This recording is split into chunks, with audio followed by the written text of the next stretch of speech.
one skill that will feed you for the rest of your life. And if you don't have this skill, you'll always struggle in business. And that is the skill of sales. You have to know the psychology of sales, or you're always going to be struggling to figure out who my ideal client is.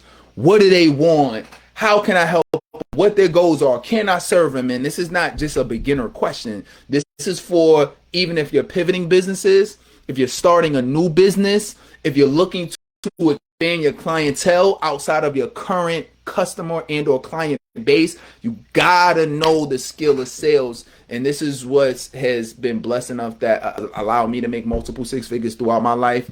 This is what allowed, and I'll share some of this with you, this allowed like some of our clients to be able to make 4 or 5 figures a month consistently.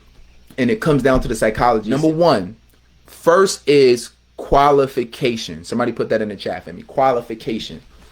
Qualification is extremely important because this is what's going to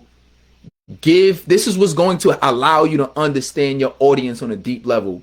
The biggest challenge, the biggest issue that I see with most people who are struggling with sales, who are actually talking to people, right, is they don't know how to, outside of not know how to conduct a conversation, they just come on and just trying to start sounding smart.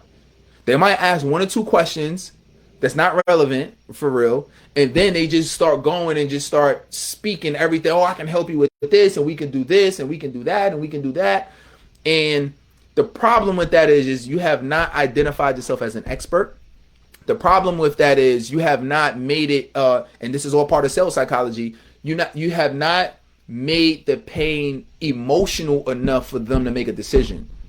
When you think about it, the decisions that we make in our life are mostly emotional driven. That doesn't mean you don't have logic behind it. That doesn't mean you just do the first thing that your mind says to do. However, it's important to understand that if we don't have an emotional connection to change, or emotional connection to do something else, then what's going to happen is we'll tell ourselves and we'll say, and I'm sure we've experienced it, you've experienced it, where you'll say, wow, I should do this. This would be nice to do. I need to do this. You ever had that? You ever said those things to yourself about things you should do, you could do, you ought to do, but you never get around to actually doing it? Some of us is investing in yourself, investing in a business. Some of it is investing in yourself. Some of it is different things, right? Well, what makes the difference between the person who said they should do this, or they should sign up for this program, or they should, change their life in this way, versus the actual person who does it? Is the person who has the highest emotional connection to the outcome, or the highest emotional connection to avoiding the pain that comes with it. So you're either going to move, all of us are moving towards pain or away from pleasure. If you don't have a high emotional connection to moving away from the pain, or a high emotional connection to achieving the goal, you're not going to take action. So it's the same thing for our clients. Is we have to allow them space to be able to do that, and they do it on the call. Some people you're going to come is already going to be highly motivated. They already know this is what I need. But a far majority of people are going to have a mild interest in achieving the goal that you're helping them with, but they need more nudging. They need to feel the pain more. They need to feel like this is something that has to be solved right now, because naturally as humans, we just want to procrastinate. We'll say, oh, we'll do it later. I do it when I have time. I do it when it's the right time of year. I do it when I have more money. I do it when this circumstance is perfect. And these are the things that I actually say on a call, is that there is no perfect time. And actually trying to do something at the perfect time really means that you're setting yourself up for failure. Coach T, why would you say that? You're setting yourself up for failure because that means that the conditions have to be perfect in order for you to make progress. So if the conditions have to be perfect to make progress, soon as the conditions aren't perfect, game over. You drop the ball. Soon as I don't have this threshold of money, it's over. Soon as I get a kid, or soon as I get a divorce, or soon as it's not the right time of year anymore, right? You said, oh, I got to wait until the kids go back in school, or the kids get out of school. then guess what? When the kids go back to school, what are you going to do? You haven't even developed the muscle to be able to do it when times get busy or when the kids go back to school. So what is that? You feel what I'm saying? Like you're putting conditions in your life that's slowing you down and stopping you from achieving your goal. So these are the things that I would actually say, but you wouldn't know that if you don't know sales psychology. You wouldn't know how to motivate somebody like that. So, and some of this comes with practice, and it comes with learning, and it comes with, at this point, just over the last, we average anywhere between, I would say, 2,000 to 3,000 calls per year. So imagine doing 2,000 strategy calls a year. You get with a specific niche audience, you learn a little bit of something here or there, right? I might know a little something. When you speak to 2,000 people that have very similar challenges, you're gonna learn things. So that's why part of this is just like doing the work and just being in it, getting your hands dirty, not just learning this stuff, but going out and actually getting on calls. Get on 100 calls and come back to me and say, yo, Coach T, yo, boom, I tried this framework. I got on 100 calls, right? So that's what you want to do. Now, first is qualification. So for qualification, you want to focus on asking the right questions. So questions I like to ask, and this is regardless of your niche. You want general questions and you want niche specific questions. So I'm usually asking, generally, I'll say, what's the biggest challenge you're faced with right now?